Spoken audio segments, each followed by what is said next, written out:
Hello there.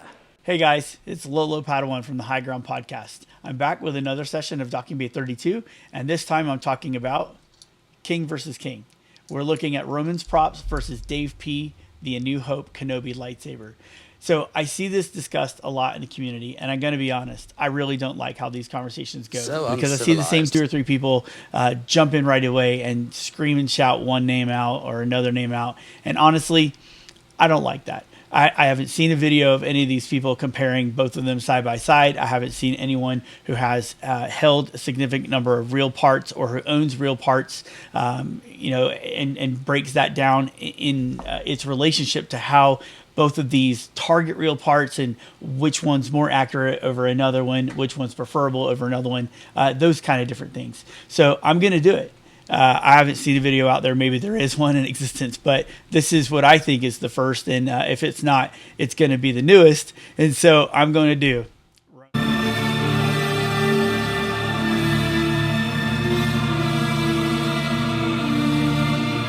Roman versus Dave P. Who's going to come out on top? Some of you who've been following me throughout the year, you probably know where this is going to end up and how the conversation is going to go. But that's okay for those of you who don't, and this is new to you. Excellent. So this is a good introduction for what I think and what I feel, what my experience has told me as I've been collecting real parts and move forward from there. Now, in this particular video, I'm not going to get my vintage build out and compare these parts side by side. I've had plenty of experience and opportunity to hold, half a dozen grenades, more than a dozen balance pipes, a few boosters, close to a dozen different boosters I've seen or held in person. And then, at least half a dozen or more hand wheels as well. So as we look at this overall top to bottom, I'm not going to just get my real parts out and compare them side by side like that. I've already done that personally. I've already taken the time to do so, all the way down to even taking measurements and things like that. I don't want to really publish any of that stuff, but I'll just tell you that on the surface, when it comes to measurements, length, width, circumference, spacing, all of that stuff, pretty much both of these are identical. So you're not going to find more than like a millimeter difference when it comes to the spacing of the hand wheel, the cubes, the space between the booster and the hand wheel, and the clamp length, the clamp circumference, bubble strips that they produce, any of those things, the arms on the clamps, transistors, the transistor washers, across the board, all of them, length of the grenade, length of the neck, all of this, pretty much within 1 or less, 0.1 millimeters or less of each other. And that's because they both do target real vintage parts. So we'll just get that out of the way. Both Roman and Dave have used vintage parts for measurement and have done the best that they can within their designs to make these replicas to get them into our hands so that we can enjoy them. So without further ado, what I'm going to take each of these, I'm going to go ahead and pull them apart. And when I pull them apart, I'm going to lay them on the table because I'm going to talk about this lightsaber top to bottom. So you're going to go from the balance pipe. We're going to get into the neck and the wind vane. We're going to then go onto the grenades, then onto the clamp and everything that encompasses. Finally, we're going to talk about the booster and then close with the hand ring and the hand wheel and the D-ring. So I hope you enjoyed this. I'm excited for it. So let's go.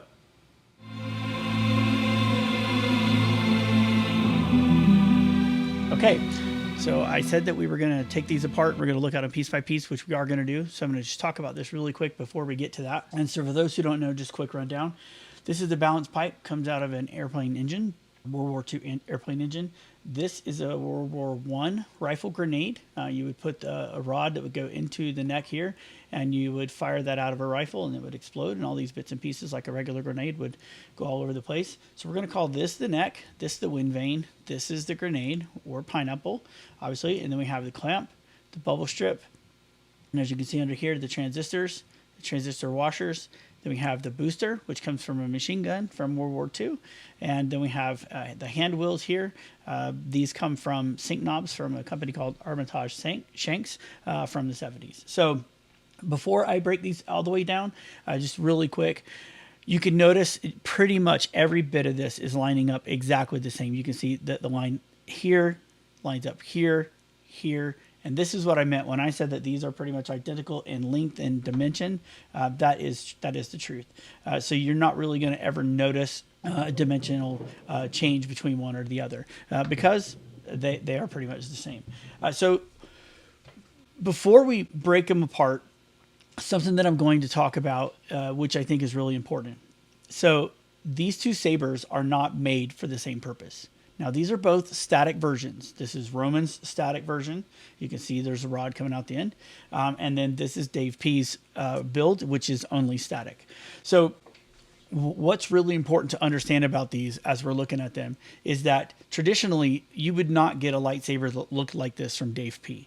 You would get this exact same series of parts, but it would be weathered differently. So part of the reason that I don't appreciate or like the comparisons in these two is that a lot of the pieces are so close and similar to each other, but there are some small differences. But some of those differences can be explained away, and some of those differences cannot.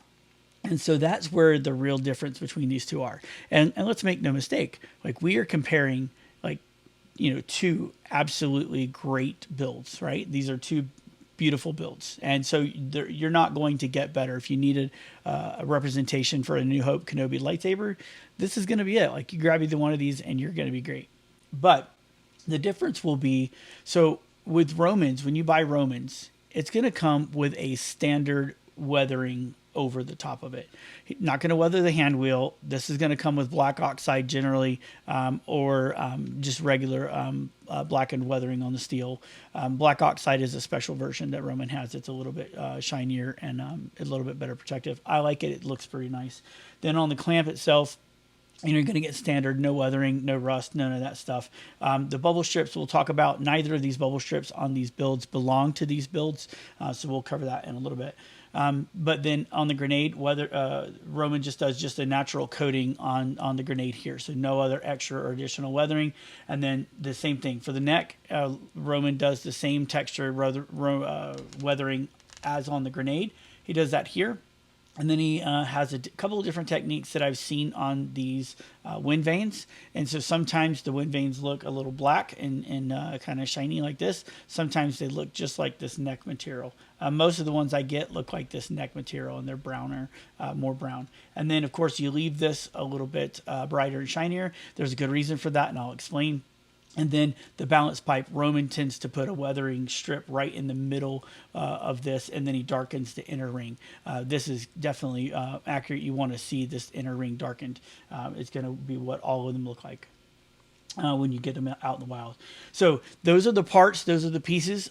For Dave, he weathers the entire thing as you wish. So when you buy one of these from Dave, you can buy it raw, and then you can weather it yourself, which is the way that I got this one.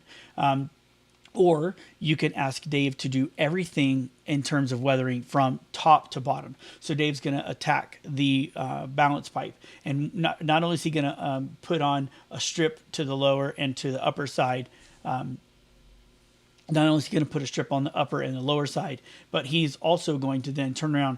He's going to add on to the end here. There's a couple of marks that can be seen on screen. He adds the marks to the face of this as well, which turn out really, really nice. And then he actually is going to do some things to the wind vane as well. He's going to do some browning on this, and then he puts some dents that match the Chronicles photo as well. And he's going to leave this a bit brighter. He's going to make this a bit darker.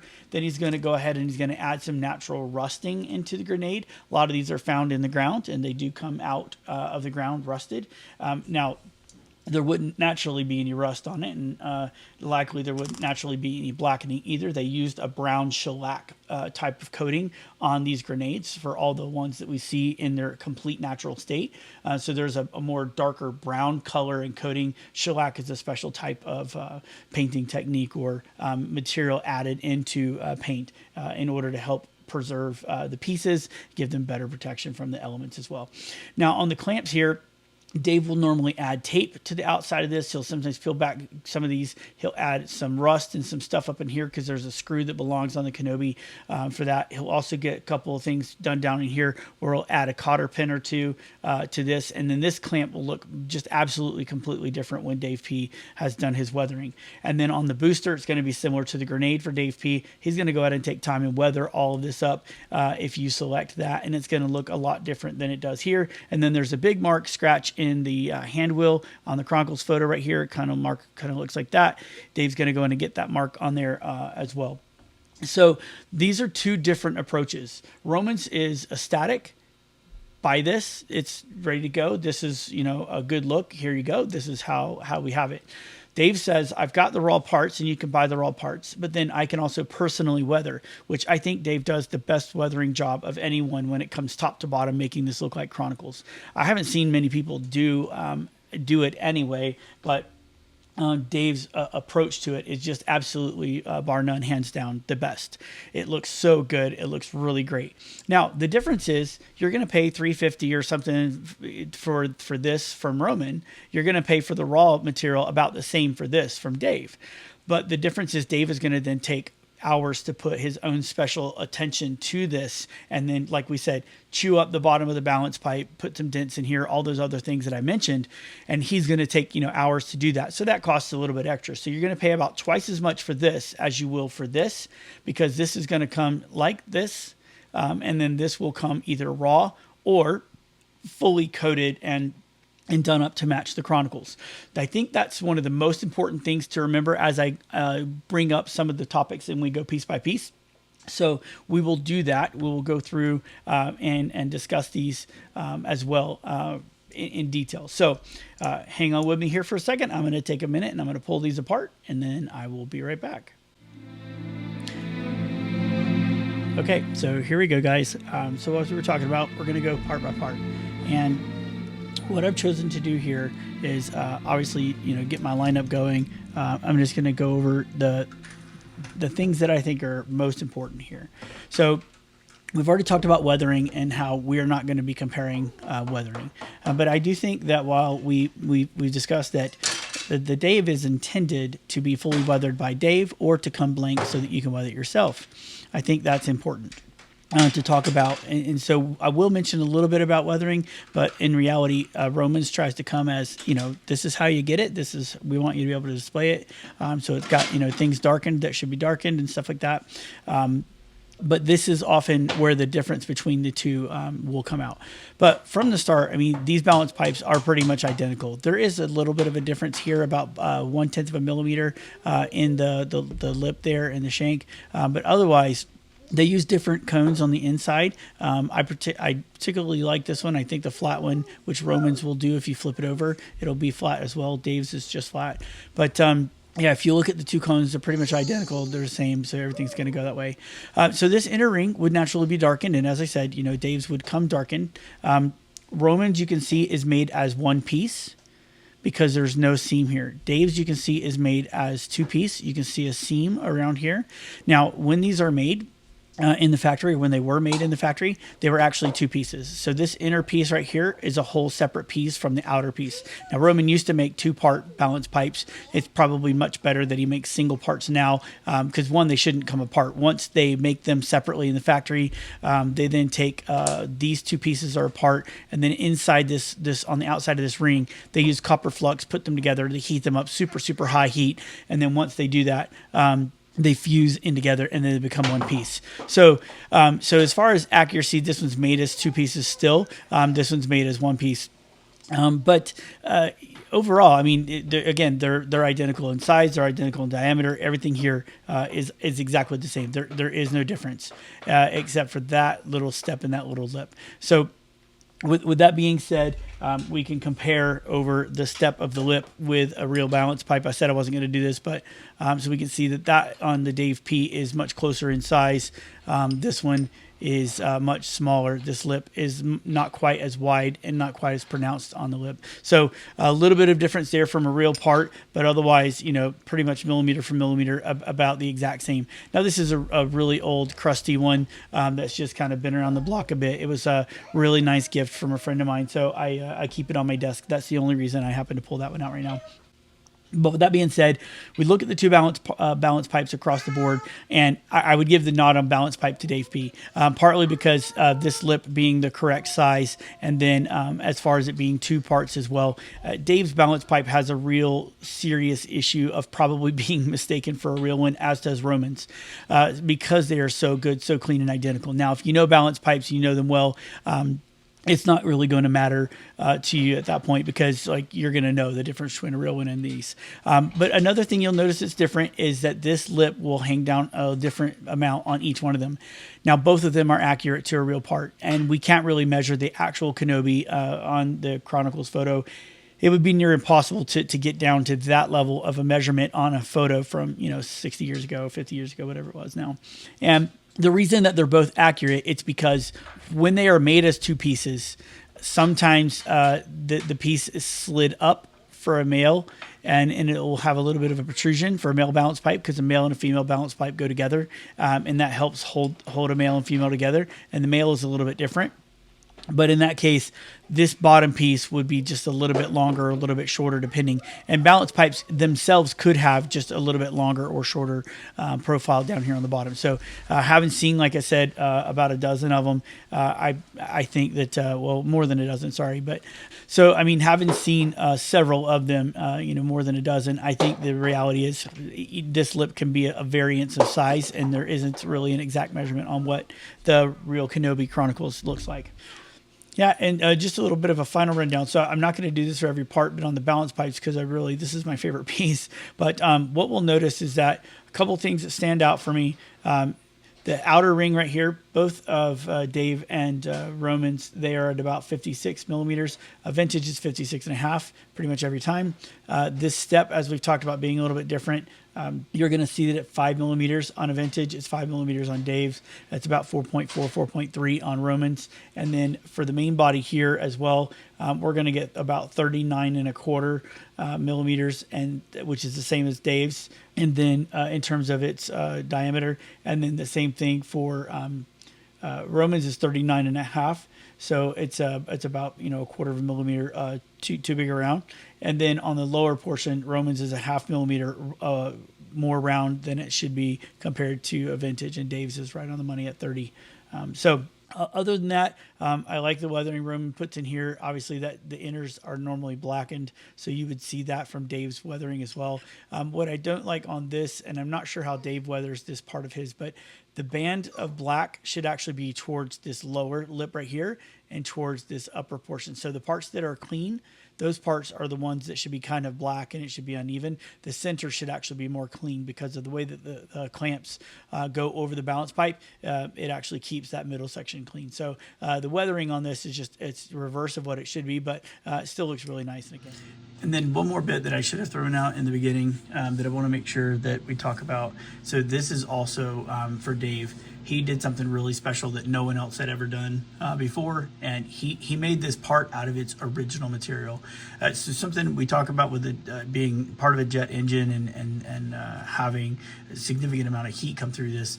This is actually made of Inconel, this piece, and being made of Inconel is really amazing because, one, it's a much more difficult material to work with, and two, it's extremely high heat resistant, and that's the whole purpose of it working inside of a jet engine, right? Is that the jet engine is going to heat up to significant temperature. I think this can handle up to about 1700 degrees Celsius, whereas when you look at just a regular raw steel balance pipe, this might be able to handle up to like 900 degrees Celsius before it completely melts. But this thing will expand, contract, expand, and contract, and what will happen most often is you'll end up with big band that comes across the lower, across the upper, those darkened bands, and that's because there's a strap that holds on, or a clamp that holds onto it in the middle. Like I mentioned with the weathering for Romans, you wouldn't see this part being dirty because there's a strap that goes around holding this in place that keeps that part clean. And then it's the upper part that you see shiny here and here. Those are the parts that end up dirty and sometimes even end up indented. and with big significant pieces that go through. And then of course, topping out here. But the fact that Dave made this out of Inconel, it's not just amazing and really a tribute because we wanted to use original materials, but it's also quite a bit more expensive too. So when you start comparing, and I think I mentioned earlier that the base build, just raw metal, was around $350, $400 for Dave, and the same thing you're paying for Romans. One of the big differences is that Dave, you're getting an Inconel balance pipe on there, whereas on the Romans is a stainless steel balance pipe. Now again, there's a little bit of weathering and stuff that comes on the Romans for that cost, but again, you can't replace this material. This material is absolutely amazing. So if you decide to go and do weathering on this, and you decide to put in some indentations and some pitting and things like that, I mean, you're really marking up what was and looks exactly like a real part, but what was the real material that was used for it. So that's definitely something that I should have mentioned, and so just tack that on here. But that just goes right along the way with why I believe this balance pipe is not only the best part of Dave's build, but it's the best part of any Kenobi build. What we're going to talk about next, we're going to talk about the grenades. So looking at the two grenades, obviously, we've kind of gone over some of these things in terms of what the expectations are, and they both are just so good. And you can look at the length and all of the other details there for that. But like we said with the balance pipes, and I said I think Dave P's balance pipe does definitely get the nod on this overall. I think in this one, we're going to have to give Roman the nod on the grenade. And here's why. So a couple of things that stand out. If you look at the thickness of the fins of the wind vane, if you look at those right away. So I've talked to Dave about this. Dave's are quite a bit thick. I've not seen any wind vanes with fins that are this thick at all. And one of the things he says is, he's like, yeah, I know. Actually, I worked really hard with the machine shop to try to get them thinner over and over. He's like, but the shop that I used, by chance, they just couldn't get it any thinner than what it already was. So he definitely tried to get these fins a bit thinner. You can see Roman's is pretty much spot on in terms of its thickness, but both are still, again, really, really great. Really, really, really great. So both of these are removable, which is awesome. And I love taking these apart. The whole entire grenade comes to pieces here. There we go. And so these are really cool. I think it's one of the coolest parts about the entire lightsabers, that they use these rifle grenades from the turn of the century, of the last century, and these things are 115 years old. And so what would happen is, as these things would shoot up in the air, I mentioned before, you'd have a rod stuck into the end of the grenade, and this is not that rod, but you'd have a rod stuck into the end of the grenade, and there would be an assembly piece here on this. And so basically this is what you would be looking at. You would stick this down into your rifle, you'd fire it out, and there'd be a plug up here that there'd be a lot of explosives packed down inside here, and a plug right there holding the explosives in. And then here you'd have a nice mechanism that has a clamp that would help hold it onto your rifle. And then there's a pin and a mechanism here. And what would happen is, as it was flying, the wind would catch this, these would spin, they'd cause the ignition to get started. And then of course, when it landed, it would explode, which is great. So these are really cool. These are one of my favorite pieces, my favorite parts. Something that's really neat, so we talked about here, is that the profiles are different on different wind vanes. Now, these two profiles are about identical to one another, and that's because they are both trying to match the profile on the Chronicles photo. And so you see this, I call it a skirt, and then there's a step in there. A lot of them you'll see on the real ones are fluted out, just smooth. And then, of course, many of them are like this, which is accurate and correct. So something else that's here, this happens to be a wind vane ring that Dave did not stamp. And this is one that is stamped with the Cotton Company. So this is a Hales number 3 is what this piece is called. It's a Hales number 3 Mark 1. And so you'll see on here that patent for the Cotton Powder Company, London Limited, Hales patent. So most of the ones that I've seen have this on there. I've seen one with Roborite, which is another company that made them. There were 2 companies during the war, 2 companies that were making these. But the thought is, with this in terms of accuracy, is that on the Chronicles photo, there's a lot of debate over whether it's not stamped, whether it's stamped with this, but the pieces that were used on the stamp were worn out, and so you don't see a lot of the letters. or if the Roborite stamp, which would also be across here, has been done. Or there's another theory out there that I don't particularly fall in line with, but some people think there's a thin piece of tape that goes across this top to bottom that was wrapped all the way around. It's nice and smooth, and that it's that tape that gives that uniform look, and that is why we don't see any stamping.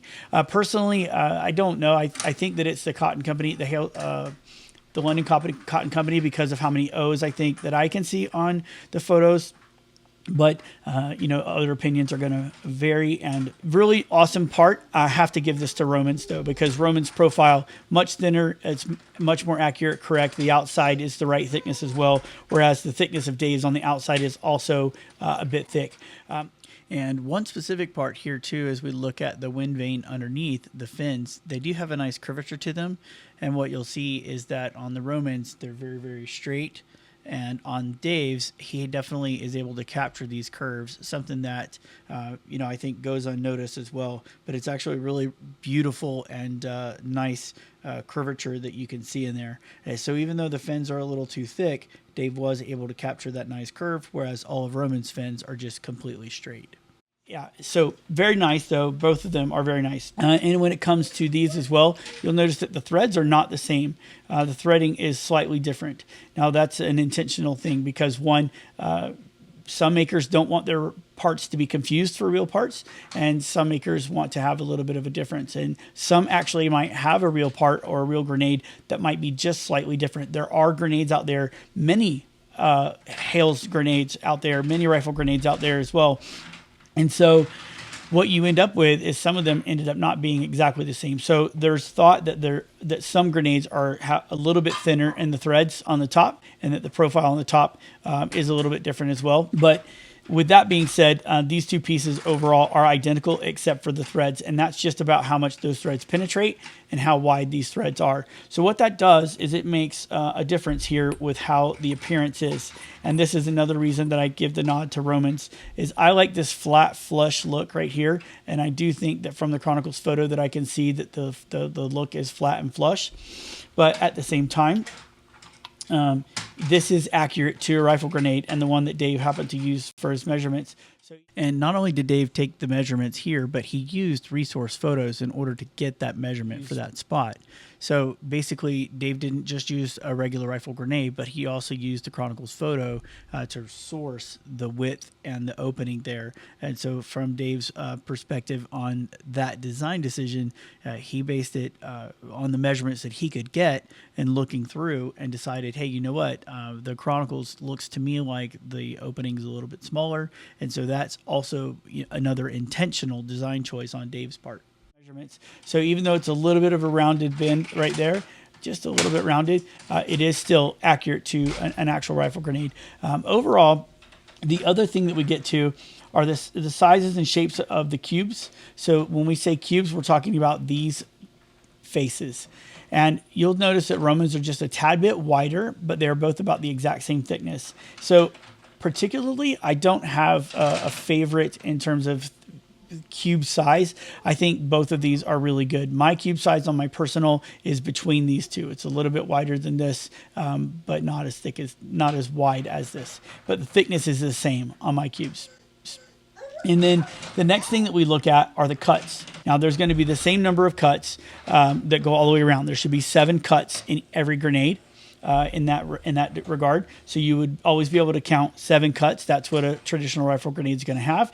But something that you will notice when you take a look at these are the width and the shape of the cuts. So something that definitely stands out that Dave has a lot nicer of, you'll notice that the Roman cuts on this, they're very shallow and steep.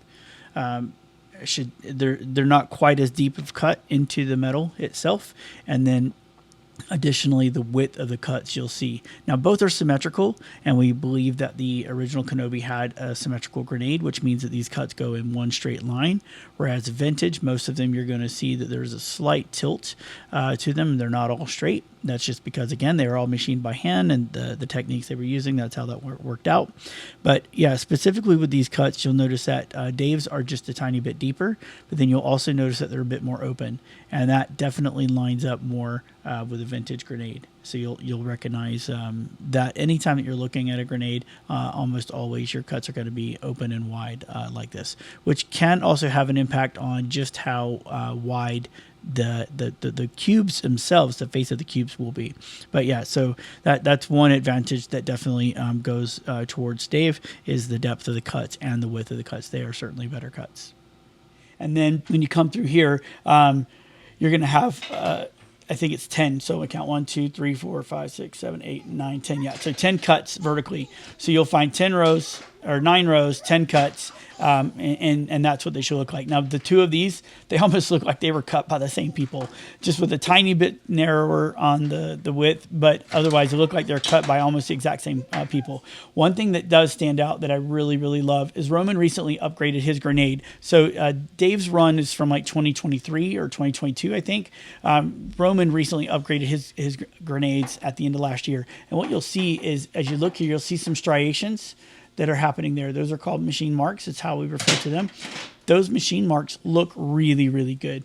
And that is what a traditional rifle grenade would have on it. So it's one way to tell when someone pushes a fake rifle grenade at you. One of the things to look for are the marks.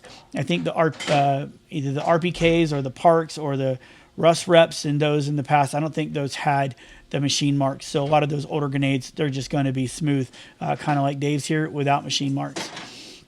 Now, Dave, if Dave does another run, I mean, I would guess that he probably want to step up and add them. That would be up to him to do, right, and make sure his machinists can do it. But as of right now, definitely on the grenade section, Roman's grenade is absolutely fantastic, and because of the wind vane, the thickness of the wind vane, that kind of stuff, I think I have to give the nod a little bit here to Roman's, whereas, the cuts are definitely better on Dave's, but Roman also has the machine marks. So we're talking like an A+ versus an A, just between these two parts specifically.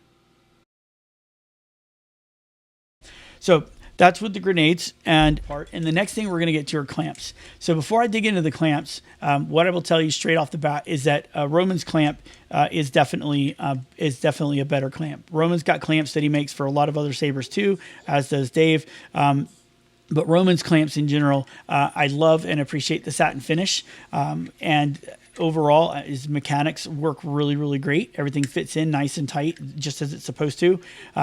Now, with both of them, and then Dave's is the same. Dave's clamp is a tiny bit thinner, but Dave's gone ahead and fully plated this. That's why you see it all nice and shiny.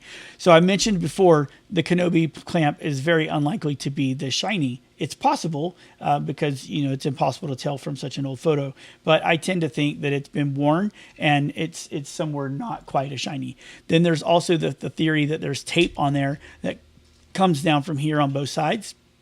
And that might be possible, or it's possible, but it might be true. And so that's part of why Dave has his clamp the way he does, is because he's going to cover up most of this and he's going to do the weathering.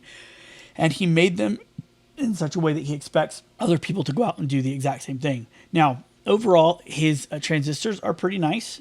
Roman's transistors are really nice. Dave's are a bit shinier than Roman's, as you can see. And I definitely believe that having a couple of Anita calculators now, which is where these transistors come from, I really believe that this is a better finish that we have over here than over here. Okay, so then Dave's are just Romans are a little bit taller, as you can see there overall, and then when it comes to the washer, I'm a bigger fan, definitely, of the washers that we have here on Roman's. You can see it's beveled in, the transistor sits in. Dave's washers are quite a bit big. It's really hard to tell from the photos in the Chronicles what they look like and what they are and what they're supposed to be. So for me personally, I just go with what appearance I like better. I like the lower profile here. It shows more of the transistor, makes it look a lot nicer to me. So overall, both of the bubble strips, I'm not going to show you those. Neither of them are really worth mentioning. They're not very good. I mean, they're good. They're bubble strips, right? But this is from Wanawanga, and he just makes the best. So best bubble strips are so good. But overall, Roman's clamp, definitely, he wins this, hands down. There's no doubt. Definitely takes the cake. But again, we're talking about the difference between an A+ and an A in terms of accuracy, size, shape, things that can be done, weathering, and all the other stuff to make it real, right? But one thing that Dave did, he was the first to get the curve on the Fulmer here, the lever. He was the first to get that curve in, and he's also the first to get the dome on the rivet as well. Now you'll see right here that I have Roman's cage in the middle here. This is not what traditionally goes on his FX build. I happen to like it because it helps me clock better. It uses his carriage bolt, and so just like Dave's does as well. So we have carriage bolts for both of them, and so that's the way that it goes. But one of the things that's neat is I can actually screw the booster into this, and you can see I've got an O-ring there. That helps me get the booster down nice and tight and get it clocked. And then I've got threads up top, so I'm going to thread the top of the grenade into it. Something that Dave P does is on his booster, he's got this bit right here. So what happens is your clamp will come down over, and you'll see when I do the assembly, your clamp will come down over, and it'll sit over the top of this. And then you'll get your grenade down. You'll put the 3-rod, and everything tightens up. But as for the next piece, that is going to be the booster. So I think this is nice having part of a flash hider in there. It makes it feel a lot more like a real part. But I mean, it's something that goes up inside. You don't see it. And we don't know for sure whether or not it's actually on the Kenobi. So it can't, in my opinion, I can't give any extra score for it. I think that it's nice to have, though. Now, when we get down to this, you'll notice these fins and the upper profile of these fins are pretty much the same, the very upper profile. But you'll also notice as we look down these barrels is that Dave's will be just a little bit fatter up higher, whereas Roman's are fatter down lower, but they start here, they start to fade out a little bit better. So you get more thickness on Dave's through this upper half, because from halfway up on Roman's, that's pretty much, there's no more thickness like that. And so here you can see Roman's on the right, Dave's on the left. The curvature of the top of the fin for Roman's definitely a lot more rounded, and Dave's is a bit more squared off. That's certainly a little bit more accurate on Roman's part, whereas a vintage piece would not have such squareness at the top of the fin. So this profile for the boosters that I've seen is definitely much more accurate. Now, where they miss out, both of them, is the channel in here. So these channels have a very specific shape. They are very U-shaped. They are not flat, and you can see that that one is very flat. And you can see that this one is U, but this one is really, really U. So traditionally on a booster, you would have a little bit more meat down there, and it almost comes to not a V-like shape like this, but more U-shaped. So it'll be a little bit flatter in here, just a bit. But both of these boosters are really, really good. You can see that Dave's is a bit thicker, like just on the backside as well. And then it weighs a bit more too, as he's got this fully stainless, or yeah, all the way through, nice and solid stainless. So this looks more like a real booster. It looks like I happen to have an FX booster on here. So this isn't Roman's static booster, which his static booster is beautiful. It's got the inside of it chromed. So I apologize for that on the video. But for boosters, as they go, Roman does get the nod on boosters just because of the fins and the fins shape, and then the overall thickness on the base of Dave's here. So one thing I also thought was pretty cool, Dave went in and put his initials on the booster. So there are stamps on original vintage parts. And so Dave's gone and put his initials on here, which kudos to you, Dave, man. I love that you did that. So boosters, both are really, really great. I give Roman's a little bit of a nod because of the shape of the fins, as we talked about. And then we get to the hand wheels, and then this is really a tough toss up here. But one of the things that I do look at is both of them plug holes into their cubes. And so one thing that's really nice is Dave has plugged his hole in an accurate place. The accurate place is the mid-weight of this bottom line. So from this bottom line right here to this bottom line right here, all the way across that bottom line, you should be at the mid-weight in terms of where you're going to place the hole. It looks like Roman's shop, what they did on these, it looks like they might have gone too far forward. I mean, well, they did go too far forward. So you see that the hole itself is a little bit further forward when it should be a little bit further back. So it's not the end of the world. It's just a little bit different. What that means is that the D-ring, when it lays on, the D-ring doesn't sit exactly in the same spot. When the D-ring's on and you have the booster down, and you boosters on, the D-ring should almost touch right here. And it should just be like literally a 1/10 of a millimeter away from touching it. That's what the Chronicles photos look to me. But with that being said, obviously these are both cold knobs, so I thought it was fair to to compare cold versus cold. Looking at these two, they are both really, really good. The cubes are pretty much identical in shape and size. Everything else, the way that the mechanisms, the way that they go on, is also identical to a traditional. So there's going to be a notch underneath the caps here. If I can get this off, there is a notch. There we go, underneath the cap, and what that notch does. And what this whole piece does is it allows you to actually take this apart, because there's another interesting fact about the Kenobi is that on the other version of the Kenobi saber that we see, whether it's the exact same saber flipped around or whether it's just a whole new saber with different parts, the cubes happen to be a little bit flipped. Now you may say, well, what does that look like? I don't understand. Well, the saber goes this way. So you see the short side here right now on this side, and then the long side's over here. But on the Chronicles photo, it's pretty clearly that shown that the hand wheel is put on correctly. So here are the little notches I was talking about, right there and right there. So you can see those right there. So both Roman's and Dave's have that, and that notch fits right inside on that little piece right there. So it seats in right nice and tight, and then you get this bad boy on, and then you screw this down, and then you're all done. So, but I wanted to say, so on hand wheels, just because of the placement of the hole, I do believe that that makes Dave's a bit more accurate in that term. But overall, in terms of composition, in terms of build quality, they're very, very, very close. Something else that I don't like necessarily about the Romans is that this is some kind of matte cut in that's done. It is raised, but it's really sharp and abrasive, whereas the hand wheels that I have, they're finished like this. And so that is another little bit of an accuracy point. But the reason I don't really include that in a comparison between the two is because in most cases, most people are believing that the caps were just not on the sabers at all anyway, so the caps are believed to have not been part of the sabers. Now, Roger Christian himself has said such, and so he says, yeah, no way would I have him Kenobi carrying around a cold knob with the cold cap on it when the cap came off. So at this time, and then we have to say, okay, no cap. So then from my perspective, yes, this is more accurate to a vintage hand wheel, but does it matter towards the saber? No, it doesn't, because they more than likely were not on the saber. We're going to take a quick break now that I've done the rundown here, and then I'm going to just kind of show the full assembly, just so people can get an idea of how to assemble and then what it's like. Just 1 second here. I'm going to click over, and then we're going to go back through and do the assembly. Okay. Well, thanks for watching all that. Like I told you guys, I was going to go ahead and put this piece together. So like I promised, basically while we're doing this, I'm just going to chat a little bit and share with you my thoughts. And the first thought is, well, who's the winner, right? I mean, we're comparing, right? We're doing accuracy. We're looking at parts and pieces and everything else. So who's the winner?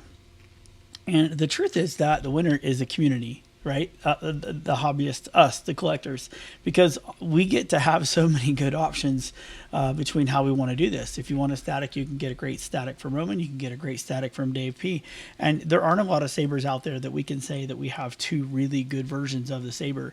So right off the bat, as I assemble my Dave P, press fits, everything on. So as I assemble my Dave P, right off the bat, I mean, the winners are us. Because we really do get two really amazing sabers. Now, outside of that, there's another element to this, and that is the amount of attention and work that Dave personally puts on his commission jobs. Now, that's different from Roman, right? Roman's not selling you a piece that has been fully weathered by him to match the Chronicles photo. That's not what he's offering. And that's okay. He doesn't have to, and it's perfectly fine that way. That's what a lot of us do on our own, is we go out and weather and do this stuff to our own props for our own reasons. And with that being the case, like that makes sense. That's how we should have it. Now, outside of all this, there are still people who are going to make comments and talk about one being better than the other or what have you. But I just think that I've shown in a lot of cases right now that you just aren't going to go wrong. right? And it really isn't about one being better than another, because they do have strengths over each other. And that is both in the physical parts, the size of the physical parts, the mechanical nature of how different pieces and parts work. All of it, all of the above. There's the Dave P back together, and put my blue cap on here, even though we know Roger says that they were never there. So we'll just say, hey, Roger, don't look. And then on top of that, we have the same exact desire to, sometimes be tribalistic and want to pick one over another. But I just think that in this particular case, I don't think it's necessary. I think the conversation really just isn't worth, and so somebody's going to ask, which one's better than the other. And that's okay.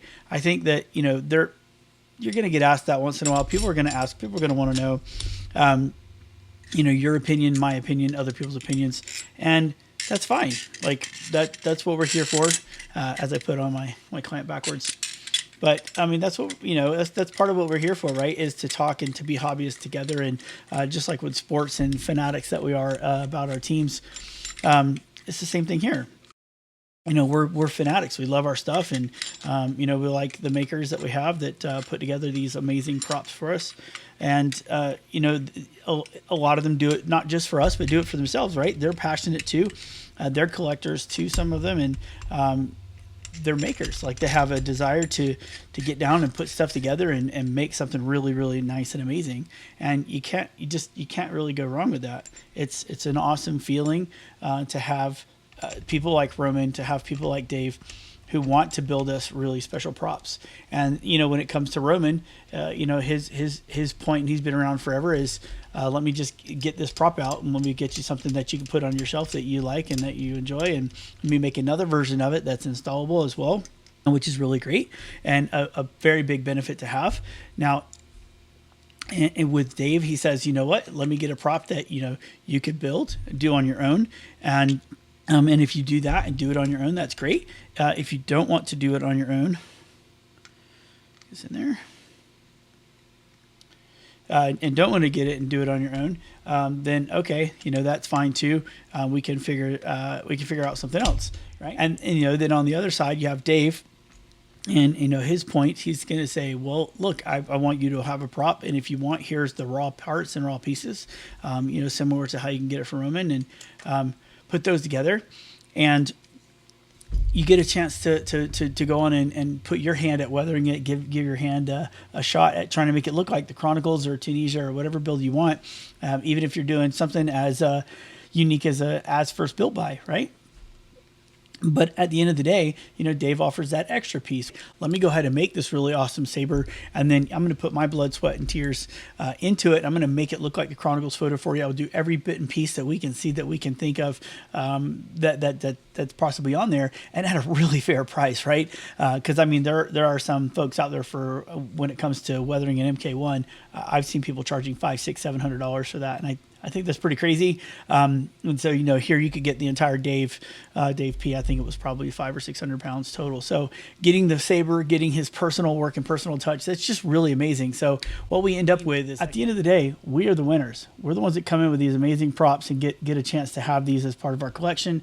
We get to do whatever we want to with them. We get to make sure, if we want it weathered, if we don't want it weathered, if we want to do it ourselves, whatever those cases are, we get these awesome things. So these are great. They're both wonderful to have. If you can get one, I encourage you highly to grab one and be happy with it, because for me, it's my favorite lightsaber, the Kenobi A New Hope lightsaber. And I think that we've got two really amazing versions of it. And the only winner is the community. It's us. So I hope you enjoyed this video. I do enjoy making them and doing them. I know this one's rather long, but it's the one that's closest to my heart, I think. So I felt like, a little bit more of extra attention to it. But if you have questions or anything, just let me know. I'm always free to chat. I'm happy to chat as well. But I appreciate you watching, and thanks so much. I certainly appreciate it. Lolo Padawan. See you soon, guys.